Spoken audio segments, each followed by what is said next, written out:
અને સૌ શ્રોતાઓને આવકાર આપશે નટુભાઈ વાટલિયા. શાસ્ત્રીજી, સભાપતિજી, પૂજ્ય દ્વારકાદાસ ભાઈ, પૂજ્ય કાંતા કાકી, પૂજ્ય વિદ્યાબેન, આદરણીય રાજેન્દ્રભાઈ, આદરણીય ભૂપેન્દ્રભાઈ, આદરણીય વિજયભાઈ, આદરણીય નૈનાબેન, ગીતા જયંતિ પ્રસંગે અમારા આમંત્રણને માન આપી પધારેલા સૌ ગીતા પ્રેમીઓ,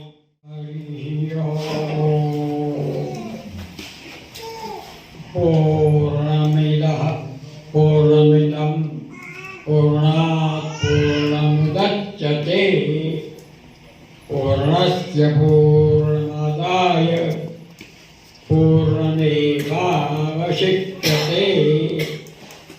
ઓમ શાંતિ શાંતિ શાંતિ. આજના પ્રસંગના પ્રમુખ મહાશય મોહનભાઈ બારો, અતિથિ વિશેષ ધર્મ સંબંધી જેમને બોલવાનો વિશેષ અધિકાર છે અને જે મને નર્મદા કિનારે માલસરથી મળ્યા છે એવા દ્વારકાદાસભાઈ. મારું આખું જીવન, મારા જીવનનું ઘડતર સોજિત્રામાં થયું છે. ગાંધીજી 1930માં દાંડી યાત્રાએ 78 જણને લઈને નીકળ્યા. 78 જણમાં 6 જણ ખેડા જિલ્લાના હતા અને એમાં 3 જણ સોજિત્રાના હતા. એટલે સોજિત્રા ગાંધીજીની બધી જ લડતોમાં બહુ આગળ હતું. દક્ષિણ આફ્રિકાથી એમને જે મળ્યા પરમ ભક્ત રાવજીભાઈ મણિભાઈ પટેલ, એ સોજિત્રાના 78 સૈનિકોમાંના એક રાવજીભાઈ નાથાભાઈ પટેલ, એ પણ સોજિત્રાના. આજે કેટલાય વખતથી અમને મળ્યા છે સોજિત્રાના રાજેન્દ્રભાઈ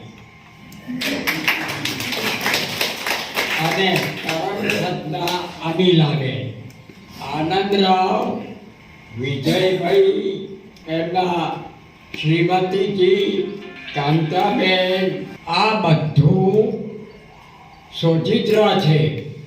આનંદરાવ મને મળ્યા સોજિત્રામાંથી. અને આજે જે ભવનમાં અત્યારે બેઠા છીએ એ પણ આનંદરાવનું સ્મારક ભવન, આનંદ ભવન છે.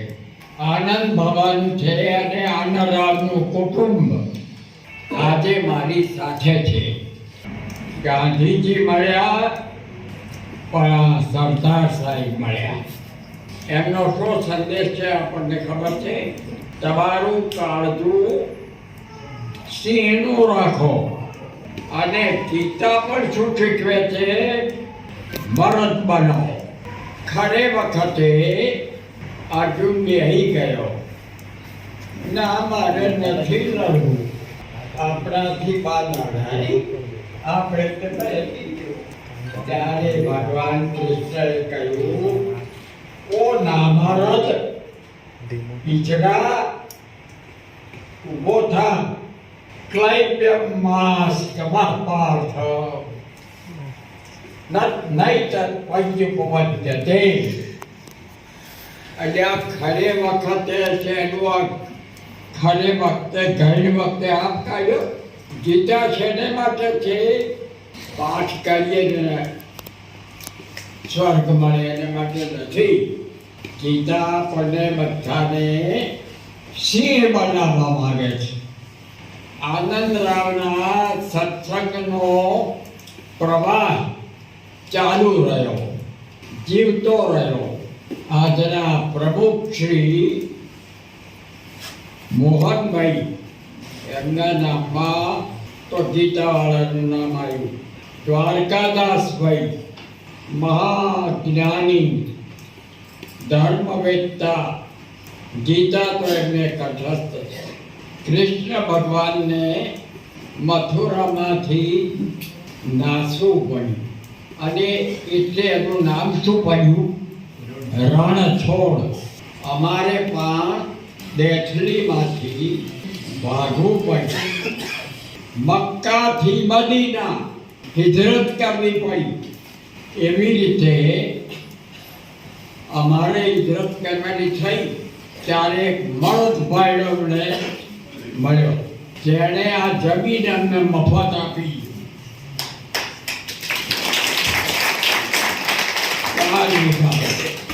તૈયબભાઈ આ એમની જમીન પર બેઠા છીએ. એક મળદ અમને મળ્યો. અમે ભગાડનારો પેલો રેડિયો પહોંચતો તો બેઠો બેઠો એનો રેડિયો ફેંકી દીધો. પાખંડી રેડિયો નહીં આવ્યો. આ શબ્દો કહેનાર તૈયબભાઈ અને કહે છે તમારે મક્કા છોડવું પડે તો આ રહ્યું મદીના. તૈયબભાઈ અમને લાયા. હવે મને યાદ આવે જ ને, મને કાયમ આવશે. એક વખત બધાને મારી વિનંતી છે, હું બોલાવું તમારે જિંદાબાદ બોલવાનું. તૈયબભાઈ તૈયબભાઈ તૈયબભાઈ અમે અનાથ નથી સમજ્યા, અમે વધારે જમ્યા બન્યા. પરમ ભાગ્ય અને કહેવાય. અને અમારા કામને આગળ કોણ લેશે? અમે તો આવતીકાલે જવાના. તો અમારું કામ અમારા કરતા બમણા ઉત્સાહથી કરનારો નટુભાઈ વાટલિયા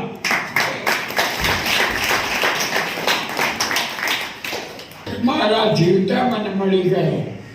અને આ તમે બધા બેઠા છો એ એક એક જણ, એક એક નથી, એકે લાખ છો. આ 48મી ગીતા જયંતિ છે. 73માં શરૂ કરી હતી. સ્વામી મનોવર્યજી આવ્યા હતા. 74માં સ્વામી સચ્ચિદાનંદજી આવ્યા અને સચ્ચિદાનંદ તો અમારા જ થઈ ગયા. આનંદરાવ જશે. અરે ભાઈ આ રાજેન્દ્રભાઈ તૈયાર જ છે, તારે ક્યાં શોધવાના છે? આ બધું મેં મારું ભાગ્ય ગણાવ્યું. પણ આવા સરસ પ્રસંગે આપણે ભેગા થયા છીએ. સૌને મારી વિનંતી છે કે હવે તમે બધા નટુભાઈની પડખે રહેજો. ભગવાન શ્રી કૃષ્ણચંદ્ર કી જય. ભગવાન શ્રી કૃષ્ણચંદ્ર કી જય. 48માં ગીતા જયંતિ મહોત્સવ પ્રસંગે ઉપસ્થિત પરમ પૂજ્ય પરસદરાય શાસ્ત્રીજી, મોહનભાઈ, દ્વારકાદાસજી, દાતા પરિવાર અને નટુભાઈ, મારા રોટરી ક્લબના ભાઈ શ્રી નરસિંહભાઈ, નીરવભાઈ, દિનેશભાઈ, તારાપુરના ગાંધી ચિમનકાકા અને સર્વ મહાનુભાવો. મારે વધારે વાત નથી કરી. શાસ્ત્રીજીએ બધી જે વાત કરી છે એમનું સમર્પિત જીવન દેથલીમાં મેં જોયું છે. અવારનવાર દેથલીમાં જવાનું થાય અને અમે તેમની સાથે સંવાદ પણ કરતા, તેમની સાથે બેસતા પણ. અને નટુભાઈની આ સંસ્થા પ્રત્યેની જે સમર્પિત ભાવના દેથલીમાં પણ હતી અને અહીંયા પણ જે છે એ અજોડ છે. ગીતા જયંતિ મહોત્સવ અવારનવાર જ્યારે યોજાતો, મને આમંત્રણ આપવામાં આવતું, ક્યારેક સમય મળે હું જતો પણ ખરો. પણ ગીતાનું જ્ઞાન મેળવવું અને ગીતા જયંતિ મહોત્સવમાં ઉપસ્થિત થવું એ આપણા સૌનું સૌભાગ્ય છે. જે દાતાઓ જ્ઞાનની પરબમાં, જ્ઞાનના તીર્થ ક્ષેત્રમાં જે પોતાનું નાનું મોટું યોગદાન આપી રહ્યા છે એ બધા જ ધન્યવાદને પાત્ર છે. અહીંયા એક બહુ સરસ વાત સામે લખેલી છે અને એ સરદાર પટેલની વાત મને બહુ સ્પર્શી ગઈ. આ બાજુ બીજું પણ સુંદર મજાનું એક સરસ વાક્ય લખેલું છે, બોલ કર નહીં કરકે દિખાવો. અને લોહા ગરમ ભલે હો જાય, અથોડા તો ઠંડા રખકર ભી કામ કરશે. આ સ્થિતિ આજે નટુભાઈની અને એના સંચાલકોની છે. કારણ કે એમણે નવેસરથી બધું ઊભું કરવાનું છે, દરેક પાસેથી કંઈક મેળવવાનું છે. એ કંઈક મેળવવા માટે એમણે જે પ્રયત્ન કરી રહ્યા છે એ મેં નજરે જોયા છે. અને ત્યારે આ સંસ્થાનો સૌથી વધારે વિકાસ થાય, ગીતાના જ્ઞાનને આપણે સારી રીતે પચાવી શકીએ. ગીતાનું જ્ઞાન એ જીવનનું દર્શન છે. ગીતાનો પ્રત્યેક શ્લોક આપણે જીવન જીવવાની કળા બતાવે છે. ગીતાનું જ્ઞાન એ કૃષ્ણનું જીવન સંગીત છે અને કૃષ્ણના જીવન સંગીત ઉપરથી, ગીતાના જ્ઞાન ઉપરથી, ગીતાના આચરણથી, ગીતાના વાક્યોના આચરણથી આપણે આપણા જીવનને વધુમાં વધુ ધન્ય બનાવીએ. આપણી નમ્રતા, પ્રેમ, સદભાવના, વિવેક થકી સ્વયં આપણા જીવનને સુંદર બનાવીએ અને સારી સંસ્થાઓને આપણે સહયોગ કરતા રહીએ તેવી અભ્યર્થના સૌ વિરમું છું. આજના કાર્યક્રમમાં જમણવારનો તમામ ખર્ચ, ભોજન વ્યવસ્થા ઘનશ્યામભાઈ મિસ્ત્રી અમેરિકા એમના તરફથી કરવામાં આવશે. પરમ પૂજ્ય શાસ્ત્રીજી અને બીજા બધા વિદ્વાન અને ભાવિક સજ્જનો સૌને વંદન કરું છું. અમે લોકો દર વર્ષે ગીતા જયંતિના દિવસે ગીતાના 18 અધ્યાય વાંચીએ છીએ. કરુણા સે ઉઠે मोह का अर्जुन बना शिकार, तब पार्थ ने श्री कृष्ण से गीता का सुना ज्ञान, यदुपति माधव राधे श्याम। निज स्वार्थ ने धृतराष्ट्र को गुमराह बनाया, अपनी खुशी के वास्ते महायुद्ध रचाया। नफरत की कड़ी आग का दिल में उठा तूफान, तब पार्थ ने श्री कृष्ण से गीता का सुना ज्ञान।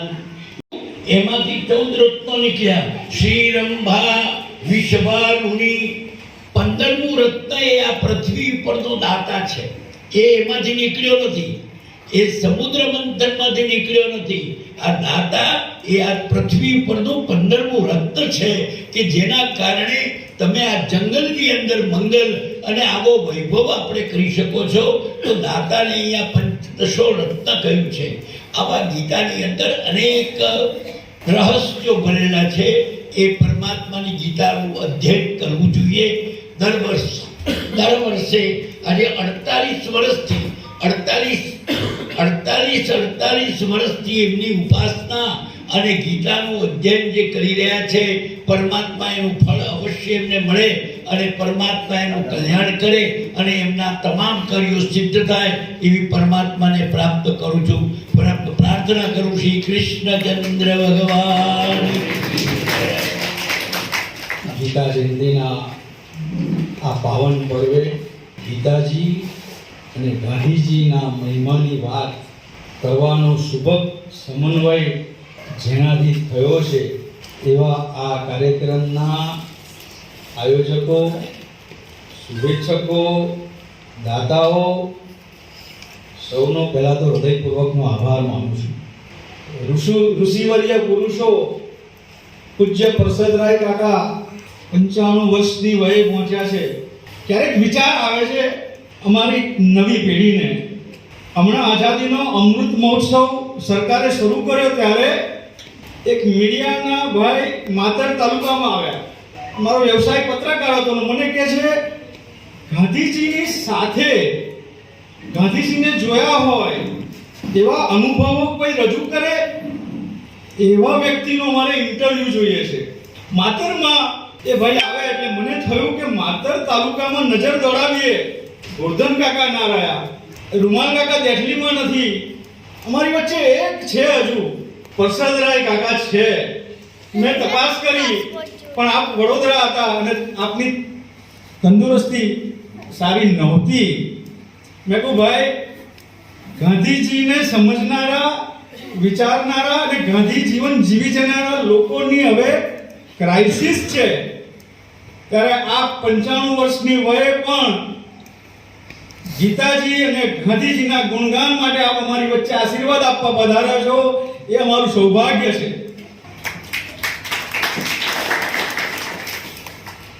સાંખ્ય યોગમાં પહેલો જે શ્લોક આવે છે, સ્થિત પ્રજ્ઞસ્ય કા ભાષા સમાધિસ્તસ્ય કેશવ સ્થિતતિ કિમ પ્રભાસેત કિમાસિત વ્રજેત કિમ. એવા સ્થિત પ્રજ્ઞ પુરુષો અહીંયા હાજર હોય કે યુદ્ધના રણસિંગુ વાગી ગયું છે, બંને બાજુ સેનાઓ ખડકાઈ ગઈ છે, હવે યુદ્ધ કરવા માટે જ જ્યારે આવ્યા છીએ ત્યારે પેલો અર્જુન, ના હવે હું નહીં લડું, એ વાત દાદાએ કરી. એ દિવસ હતો આજનો, અને ભગવાનના શ્રી મુખેથી ગીતા નીકળી. હવે તમે જુઓ કે પ્રતિષ્ઠા કોની દાવ પર હોય. એના પશ્ચાદભૂમાં જઈએ આપણે. માફ કરજો દાદા, સહેજ વાત કરું છું. અરે યુદ્ધની નોબત ના આવે એટલા માટે ભગવાન કૃષ્ણએ બંને સેનાઓના મહારથીઓને, મહાપુરુષોને વારંવાર મળી સમાધાનના માર્ગો અપનાવ્યા. સમાધાનનો કોઈ નિકાલ, એનો કોઈ નિરાકરણ ના આવ્યું. ત્યારે યુદ્ધની તૈયારી માટે ભગવાન કૃષ્ણને મળવા માટે દુર્યોધન અને અર્જુન પધારે છે. એ ઘટના હવે જો સખા ભાવની શ્રદ્ધા. કૃષ્ણ ભગવાન એમ કહે છે કે અર્જુન, હું માત્ર તારી પડખે ઊભો રહીશ, મારી સેના, મારું સૈન્ય તને નહીં મળે. એ દુર્યોધનને આપું છું, કારણ કે દુર્યોધને સેનાને સૈન્ય માગી લીધા હતા. વિચાર કરો એ અર્જુનને સ્થિતિનો. આજે તો સરપંચની ચૂંટણી છે, બહુ પ્રસ્તુત છે ગીતા આજના દિવસમાં પણ. કોઈ ટેકેદાર તમારો એમ કહે કે હું તારી જોડે ઊભો રહીશ પણ પ્રચાર નહીં કરું, મારા સાધનો, સંપત્તિ એ બધા સામેના હરીફ ઉમેદવારને આપી દઈશ. કોઈ માણસ તૈયાર થાય, મારે બી તારું શું કામ છે તારે મારી જોડે. એ સખાભાવની શ્રદ્ધા અર્જુનની કે મારા મિત્ર છે કૃષ્ણ, એ ભાવ સાથે ભલે તમારું સૈન્ય લડે સામેના પક્ષે હોય, તમે મારી જોડે ઊભા છો, આ વિશ્વાસ, આ શ્રદ્ધા. ત્યારે ભગવાન કૃષ્ણના શ્રી મુખેથી કે તું કાયર પુરુષ ન બનીશ, ઊભો થા અને લડ. અને પ્રતિષ્ઠા તો કોની દાવ પર હતી? અર્જુનની તો હતી જ. અર્જુનને તો કહ્યું કે તને આવનારા સમયના વર્ષો, યુગો સુધી તને લોકો કાયર કહેશે. અને સાથે સાથે ભગવાન કૃષ્ણની પ્રતિષ્ઠા પણ દાવ પર હતી. મોટા ઉપાડે લઈ આવેલા ભાઈબંધને લડવા, અને હવે ભાઈબંધ પાણીમાં બેસી ગયો. કૃષ્ણની પણ પ્રતિષ્ઠા દાવ પર હતી. એ તો ભગવાન યુગ પુરુષ હતા. સખા તરીકે ભગવાનને તો પછી પરિચય થાય છે અર્જુનને કે આ તો ભગવાન હતા. અને મારાથી જે કંઈ તમને કહેવાય ગયું હોય માફ કરજો. પહેલા તો ઘણું બધું બોલ્યા અર્જુન. સાથે સાથે ભગવાન કૃષ્ણના મનમાં એમ પણ હતું, એની સખી ભગવાનની દ્રૌપદીએ લીધેલા શપથ કે કૌરવોનો વિનાશ ના થાય ત્યાં સુધી હું શિખા નહીં બાંધું, એ પણ કૃષ્ણના મગજમાં હતું. કદાચ યુદ્ધ ભૂમિની અંદર આ 5 ભાઈઓ લડવા આવ્યા છે અને એમાંથી 2 હા પડશે, 3 ના પડશે, તો એમની વચ્ચે પણ મતભેદ થશે. આવા અનેક પ્રશ્નો, કૃષ્ણની પીડા, અને એમાંથી એમના શ્રી મુખેથી નીકળેલી ગીતા આજે આપણને વર્ષો વર્ષ યુગો થયા, એમાંથી આપણા પ્રશ્નોનું નિરાકરણ નીકળે છે. મહાત્મા ગાંધીજી એકવાર લંડનની લાઇબ્રેરીમાં ગયા. ત્યાં લાઇબ્રેરિયનને પૂછ્યું કે સૌથી વધુ પુસ્તક કયા વંચાય છે, કોણ લઈ જાય છે? કારણ કે મહાભારતમાં જે ગીતા છે ને, એ સૌથી વધારે એનો વ્યાપ છે, સૌથી વધારે વંચાય છે અમારી લાઇબ્રેરીમાં એ ગીતાજી. અને જુઓ, ગઈકાલની જ વાત હું એમ કહું છું કે સદગ્રંથો અને સત્પુરુષો એ અમર હોય છે. આપ સૌ મહાન વિચારો સાથે સામર્થ્ય ધરાવતા પુરુષો અહીંયા બિરાજમાન છો, એવા શ્રોતાજનો છો જેનું સન્માન કરવું ઘટે. આપ સૌએ મને અહીંયા મારી લાગણી વ્યક્ત કરવાની અહીંયા તક આપી એ બદલ નટુભાઈ અને આપ સૌનો મને હાજર રાખ્યું છે, એ જ મારું સદભાગ્ય છે. અહીંયા એ સૌનો હૃદયપૂર્વકનો આભાર. શ્રી કૃષ્ણમ વંદે જગતગુરુ. કૃષ્ણ ભગવાનને આપણે સરસ રીતે યાદ કરી રહ્યા છીએ. ખાલી નિમિત્ત બનવાનો યોગ થાય તો પણ આપણને કેટલો લાભ થાય છે અને આ દિવસનો કેટલો પ્રભાવ હોય છે એની પ્રતીતિ ક્ષણે ક્ષણે થાય છે. હું બાજુના રૂમમાં ગયો અને રાજેન્દ્રભાઈ હતા, એમણે તરત મને ગીતાનું પુસ્તક આપ્યું. આ પુસ્તક ગીતાનું એમણે એમના હસ્તે મને આપ્યું અને આવા તો 60 પુસ્તકો અત્રે લાવ્યા છે દરેક ભાવકના.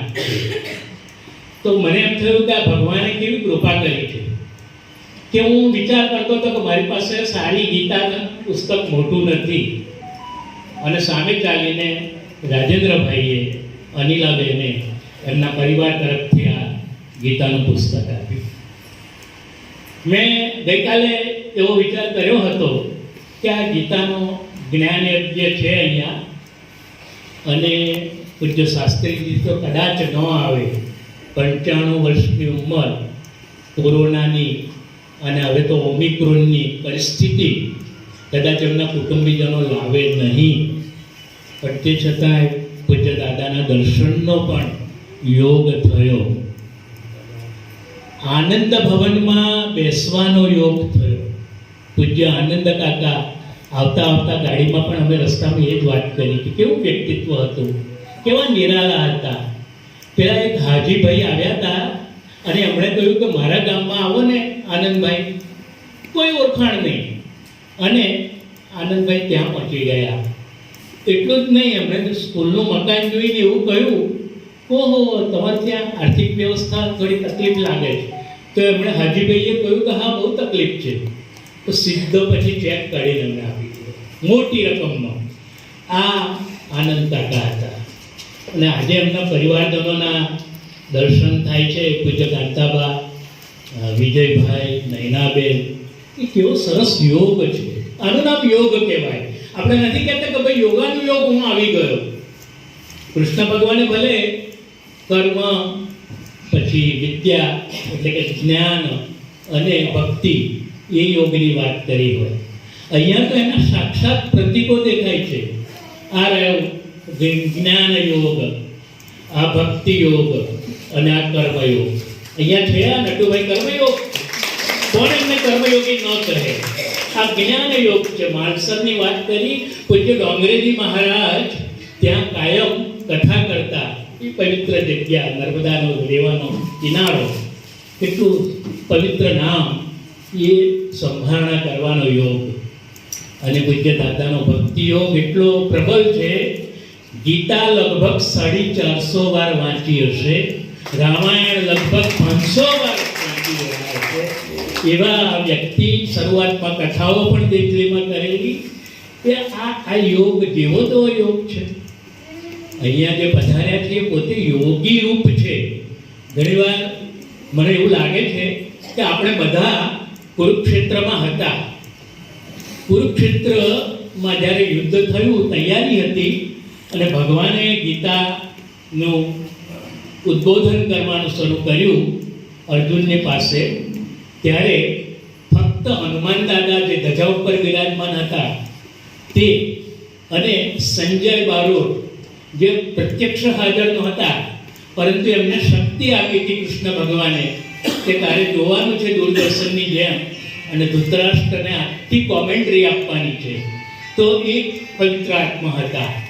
આપણે બધા એ વખતે ક્યાં હતા? તો આપણે બધા યુદ્ધની તૈયારી કરતા હતા. આપણે બધા પાંડવોના પક્ષ હતા, પણ કોઈ ભાલો તૈયાર કરતો હતો, કોઈ તીર તૈયાર કરતો હતો, કોઈ બાણ બરાબર કરતું હતું, કોઈ બરાબર એમના બખ્તર પહેરતા હતા.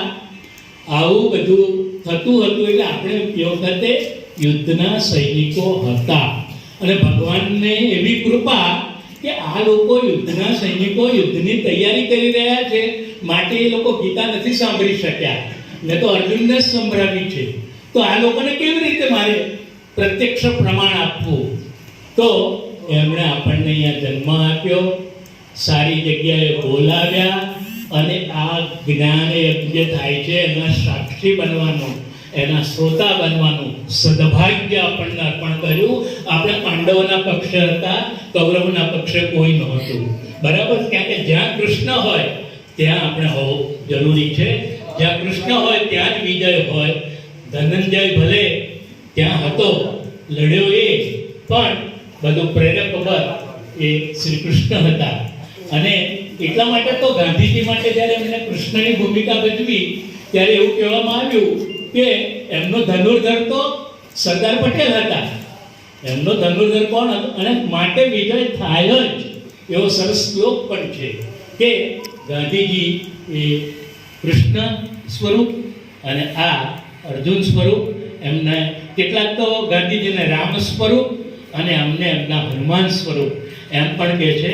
અને આપણે તો ધન્ય ધરતી છે ગુજરાતની કે આ રામ અને હનુમાન આધુનિક એ આપણી ધરતીમાં પાક્યા. એના જેવું સદભાગ્ય બીજું કયું હોઈ શકે? ભાઈ શ્રી હર્ષે બહુ સુંદર ભજનથી પ્રારંભ કર્યો. એનો અવાજ સાંભળવાનો ગમે છે, એના ગરબા અને એના કમ્પોઝિશન સાંભળવાના ગમે છે. આ નવી પેઢીની પાસે જે ટેલેન્ટ અને તાકાત છે એ આપણે બધાએ એના પણ સાક્ષી બનવાનું છે.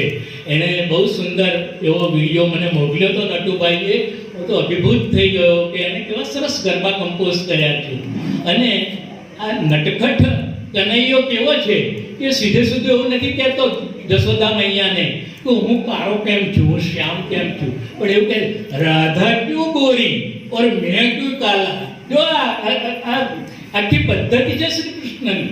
રામ હોત તો આવું પૂછે સીધે સીધું કે હું કેમ આવો છું, પણ આ તો કૃષ્ણ છે.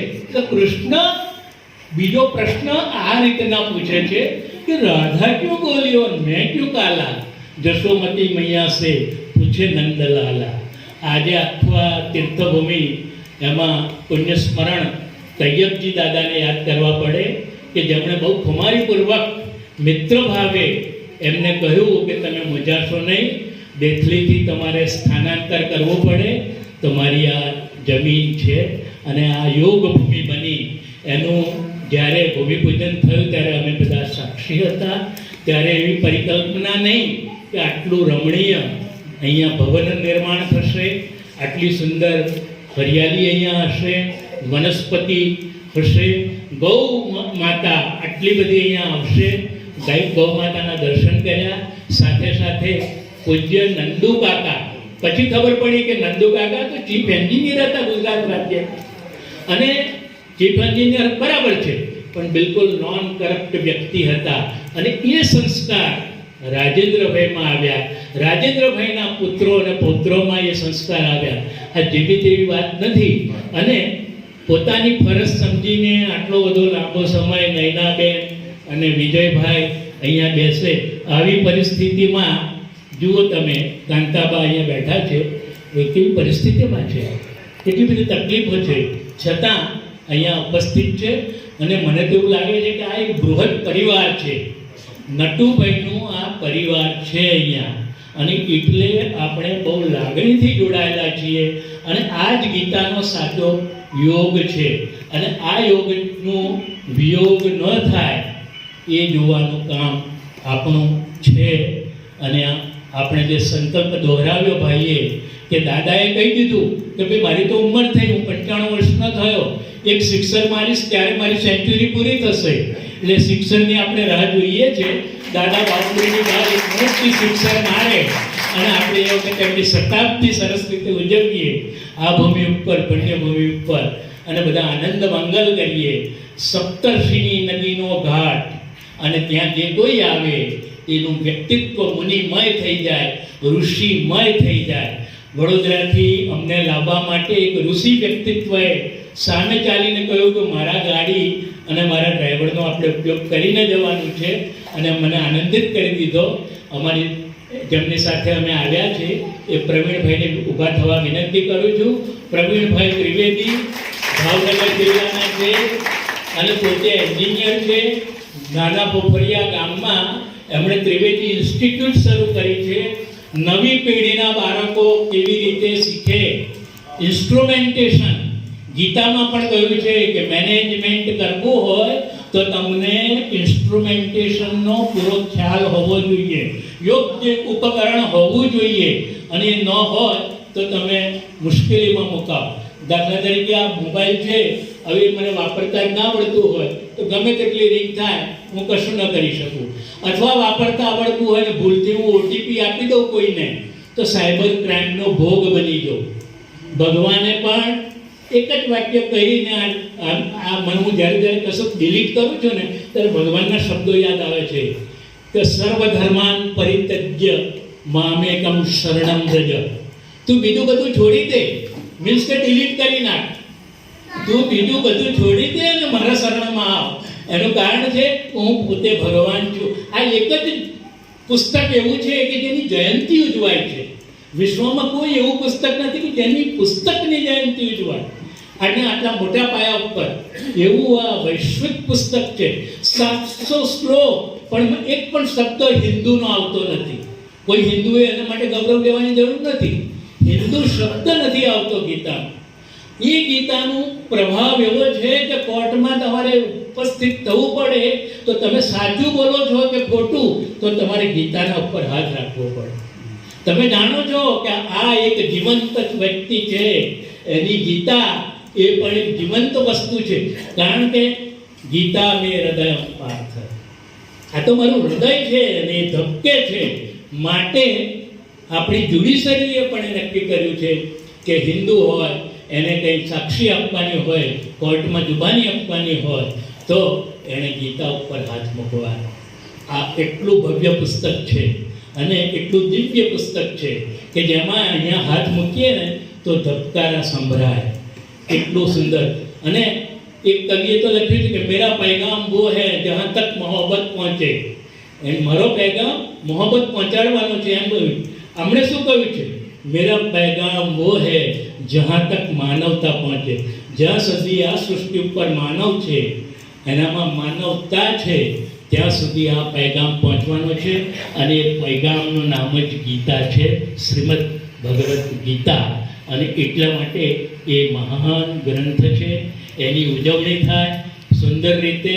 અને એનો કર્મયોગી હોય, કોઈ જ્ઞાનયોગી હોય, કોઈ ભક્તિયોગી હોય, અને આપણે જેવા સાક્ષીઓ હોય, દર્શનાર્થી હોય, ધન્ય થઈ જઈએ, અર્જુન બની જઈએ.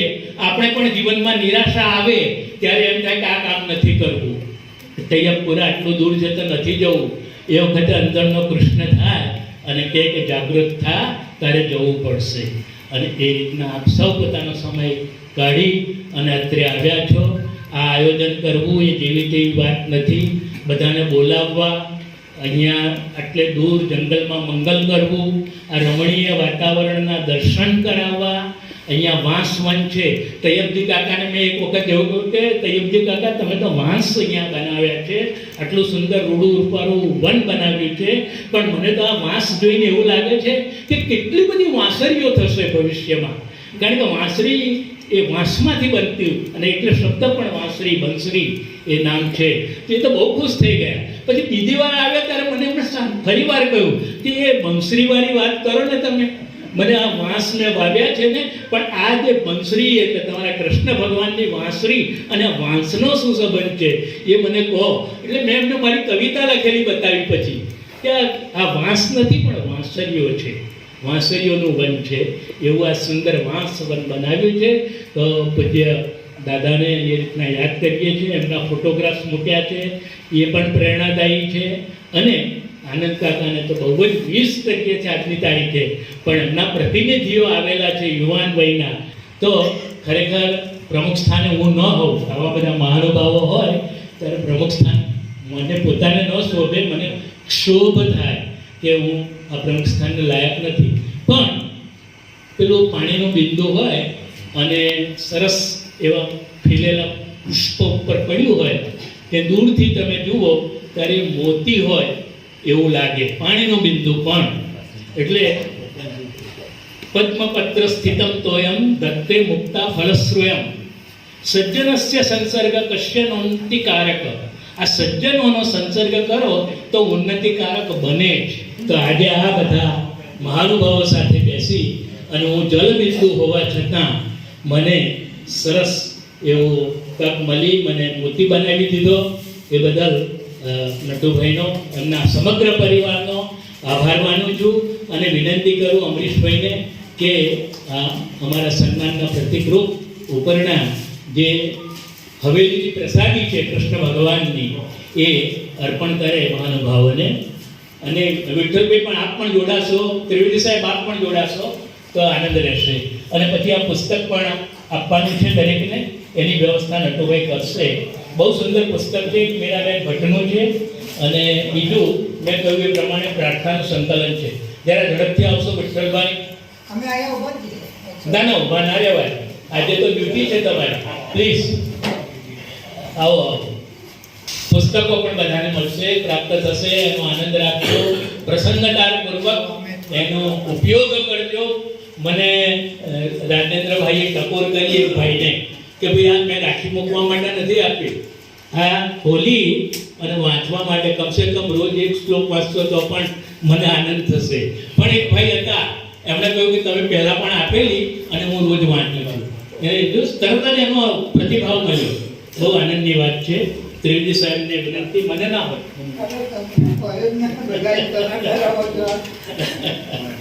આ ત્રિવેદી સાહેબ પણ કર્મયોગી છે, પોતે એવા પરિવારમાંથી આવે છે કે જેમણે ખૂબ કામ કર્યું છે અને પરિશ્રમ કરી અને એક મોટી ઇન્સ્ટિટ્યૂટ ઊભી કરી છે નાના પોખરિયા ગામે. તમારા બાળકો, તમારા નાના ભાઈઓ જેને કંઈ પ્રોબ્લેમ હોય ઇલેક્ટ્રિકલને લગતો તો એને શીખવા માટેનું બહુ જ સુંદર ઇન્સ્ટિટ્યૂટ ત્યાં કરી છે. રહેવા જમવાની બધી ત્યાં સગવડ છે, જેનું ઉદ્ઘાટન રૂપાણી સાહેબે કરેલું. અને ટેકનિકલી બહુ જ સાઉન્ડ વ્યક્તિ છે. હું માનું છું કે આજનો કાર્યક્રમ બહુ જ વિશિષ્ટ રહ્યો, નોંધવા પાત્ર રહ્યો. અને કેવો સરસ દિવસ છે. ગઈકાલે કાશી વિશ્વનાથના દાદાનું કોરિડોરનું આટલું બધું લોકાર્પણ દેશને થયું. સરભાણમાં આપણા સ્વામિનારાયણ ભગવાનની મૂર્તિ પ્રતિષ્ઠા થઈ બહુ જ મોટા પાયે. અને અમદાવાદ પાસે દહેગામ પાસે ઉમિયા માતાજીનું ભવ્ય દિવ્ય સંકુલ બનવાનું શરૂઆત ગઈકાલે થઈ. એવા ગઈકાલના દિવસની બિલકુલ અડીને આજનો દિવસ એ આપણને યાદ કરાવે છે કે દિવ્યતા બધે જ પ્રસરેલી છે, આપણને પકડતા આવડવી જોઈએ. અને પછી આપણે કૃષ્ણ પાસે કબૂલાત કરવાની છે કે હવે મારો મોહ નષ્ટ થયો છે અને હવે હું તું જે કહીશ તે કરીશ, કરીશ્યે વચનમ તવ. એ આપણે માનવાનું છે. ધન્યવાદ. વાત તો હજી કઈ કરી પણ નથી અને તાળી મળી. તો વાત કર્યા પછી શું મળશે એનો હું જરાક રાહ જોઈશ. હવે આટલા બધા આપણે સરસ સરસ શબ્દો સાંભળ્યા બધા પાસેથી, એકદમ શુદ્ધ ગુજરાતી. મારા જેવાનો શું ક્લાસ કે જેને વાંચતા ના આવડે, ખાલી થોડું બોલતા આવડે. તો એટલા પાવરફુલ ગુજરાતીમાં તો હું કાંઈ બોલી ના શકું. એટલે મને એમ નટુભાઈને હું એવું કીધું હતું કે મને કદાચ થોડું ઓકવર્ડ લાગે કે હું આટલા પ્રોમિનન્ટ ગુજરાતી સ્પીકર્સને કેવી રીતના હું કમ્પેર કરી શકું. પણ મારે એટલું જ થોડાક જ શબ્દ કહેવા છે કે આજે મારા ફાધર ને લાલુ દાદાની જે ફ્રેન્ડશિપ હતી, મારા ફાધર બહુ રિલિજિયસ નહોતા, બહુ મંદિરમાં નહોતા જતા અને અમને પણ એના લીધે મંદિરમાં જવાનો ચાન્સ નહોતો મળ્યો. એટલે અમને ગીતાનો અનુભવ કે શીખવાનો એટલો ચાન્સ અમને બી નહોતો મળ્યો. એટલે એ થોડી ખોટ છે, તો હવે થોડી શીખવી પડશે. પણ એક વાત છે કે જે બધું ગીતામાં જે બધું વાત સારી આપણને કરવાની હોય, એ બધું શીખવવાનું ગીતામાં આપી હોય, એ બધી વાત એ મારા ફાધર બધું એમના મનમાં માનતા, અને એમના ભગવાન તો એમના ફ્રેન્ડ છે કે એ એટલા એમની સાથે ફ્રેન્ડશિપ એમની હતી કે દરરોજ એમને 5 વાગે એટલે ઇંગ્લેન્ડમાં હોય કે અમેરિકા હોય કે એ ટાઈમ કે હવે મારે ફોન કરવાનો છે, હું લાલુ દાદાને લાલુ કાકાને ફોન કરીશ. અને અમે કહીએ કે ચાલો બહાર જઈએ, તો કે ના, મારાથી હું નહીં આવું, હું રહીશ. ફોન કરે એટલો તો એમનો પ્રેમ હતો કે બહાર ના આવે, કારણ કે એમને એમનો ટાઈમ ના ચૂકવો હોય કે મારા મિત્ર સાથે હું વાત કરું.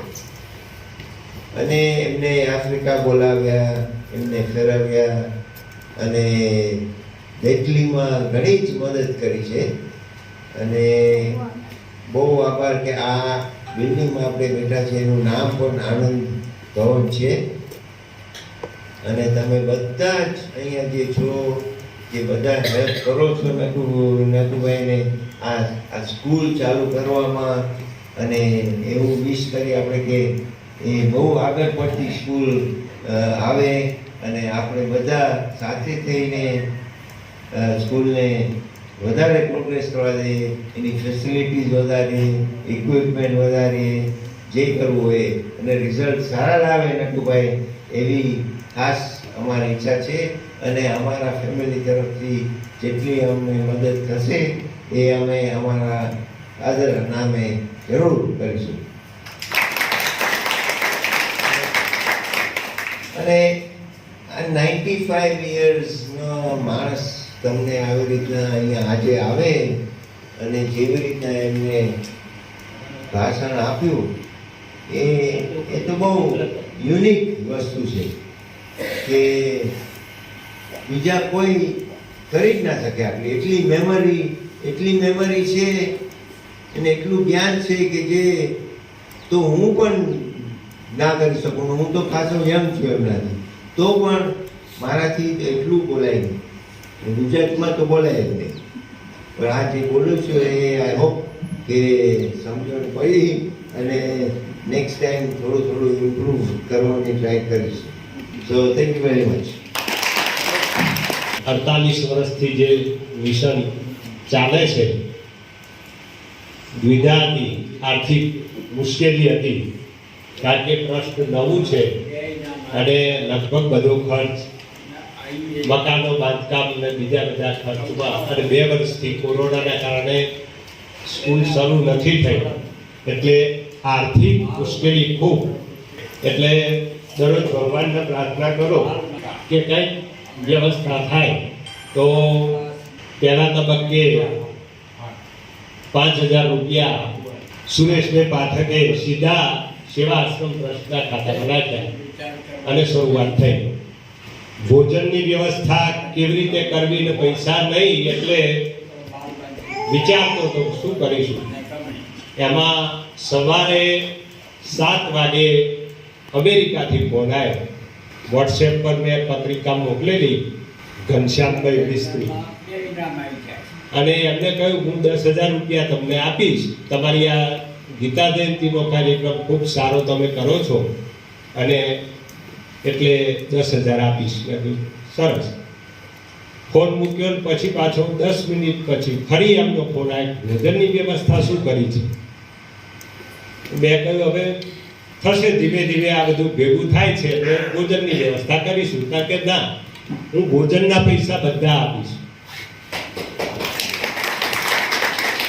અને કહે છે તમારે કશું નહીં કરવાનું. ભાદરણથી મારો ભાઈ છે નાનો, એ 150 જણની રસોઈ અને 50 જણનું ફરાળની વસ્તુ બધું લઈને ત્યાં આવશે, તમારે કશું કરવાનું નથી. એટલે સારું કામ કરવા માટે પૈસા માટે અટકી પડતું નથી. અને 5,000 રૂપિયા મનુભાઈ પ્રજાપતિ પાલવી એમણે 5 વર્ષ સુધી 5,000 રૂપિયા એટલે 25,000 રૂપિયા આપવાના ગયા.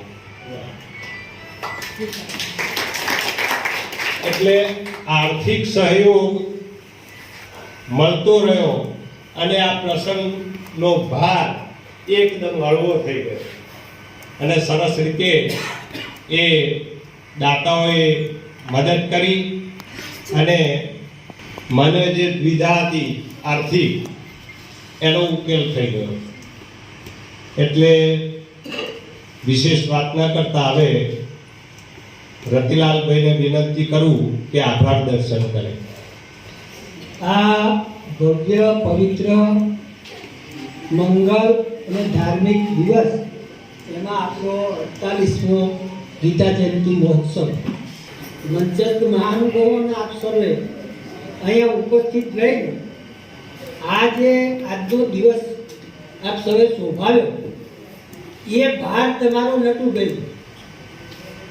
આ તમે આ પ્રસંગને શોભાવ્યો એ તમારો ભાર નટુ ગયો અને એમના પ્રતિનિધિ તરીકે એ ભારનો હું આભાર માનું છું. એટલે આજે આભાર જે શ્રેષ્ઠતા મુજબ મારે માનવાનો હોય, લાલુ દાદાએ જે એટલી વાત કરી કે હવે પછી આ પ્રણાલિકા તમે નિભાવજો અને ભાઈ નટુને સાચવજો.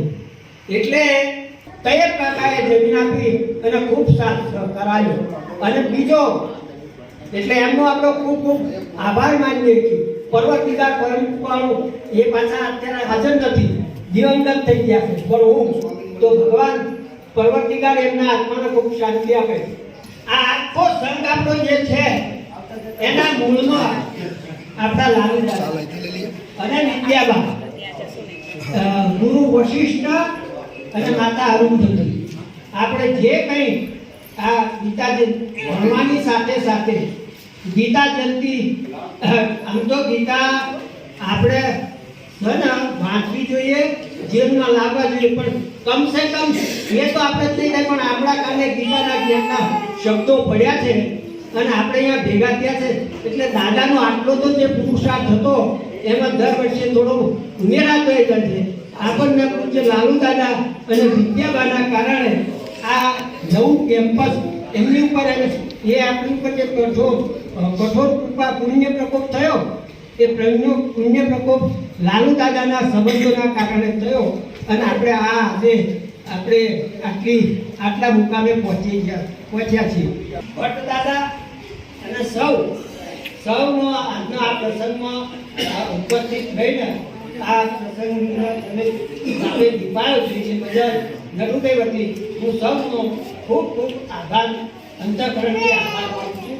ભગવાન આપ સૌના ખૂબ સદબુદ્ધિ આપે, ખૂબ વિવેક આપે, ખૂબ બળ આપે અને આ વિજયભાઈનું સન્માન કરવામાં આવશે. અહીંયા આપણે કાર્યક્રમ પૂર્ણ જાહેર કરીએ છીએ અને જમવાની વ્યવસ્થા અને ફરાળની વ્યવસ્થા બંને કરેલી છે. જેમને 11 હોય એમની પણ વ્યવસ્થા છે.